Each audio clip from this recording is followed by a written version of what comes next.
নমস্কার বন্ধুরা, জয়ন্তীস kitchen hub চ্যানেলে আপনাদের সবাইকে স্বাগত। বন্ধুরা, আজকে আমি আপনাদের সাথে খুব সহজ আর চটজলদি একটা রেসিপি শেয়ার করব। আটা ময়দা মাখা অথবা বেলার ঝামেলা ছাড়াই খুব সহজে অপূর্ব স্বাদের গোলা রুটির এই রেসিপিটি চটজলদি কিভাবে বানিয়ে নেওয়া যায়। খেতেও যেমন সুস্বাদু তেমনই নরম, মুখে দিলেই যেন মিলিয়ে যায়। এটা বাচ্চাদের টিফিন বা বড়দের টিফিনের জন্য একদম পারফেক্ট। চলুন তাহলে শুরু করা যাক আজকের রেসিপি। এর জন্য আমি নিয়ে নিয়েছি 1 বাটি আটা, 1 বাটি ময়দা। আপনারা চাইলে আটা ময়দা যে কোনো একটা দিয়েও করতে পারেন।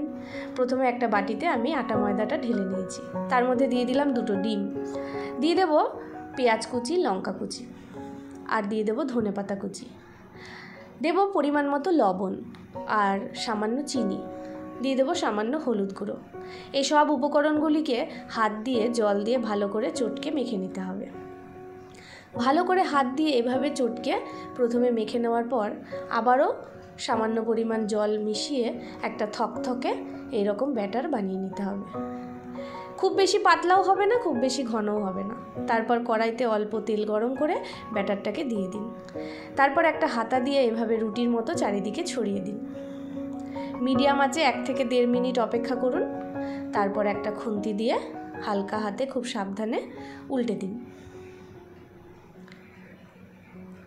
এইভাবে উল্টে দিয়ে আবারও অপর পিঠটা 1 থেকে 1.5 মিনিট মিডিয়াম আঁচে এভাবে সেঁকে নিন। তাহলে রেডি আপনাদের এই অপূর্ব স্বাদের গোলা রুটির রেসিপিটি। এই রেসিপিটি কিন্তু সকালের জলখাবার হোক বা সন্ধ্যের টিফিন বা চায়ের সাথে বা সস দিয়ে কিংবা শুধু শুধু যেভাবেই খান সবারই ভীষণই ভালো লাগবে। তাহলে আর দেরি কেন, আজই বানিয়ে ফেলুন আর উপভোগ করুন।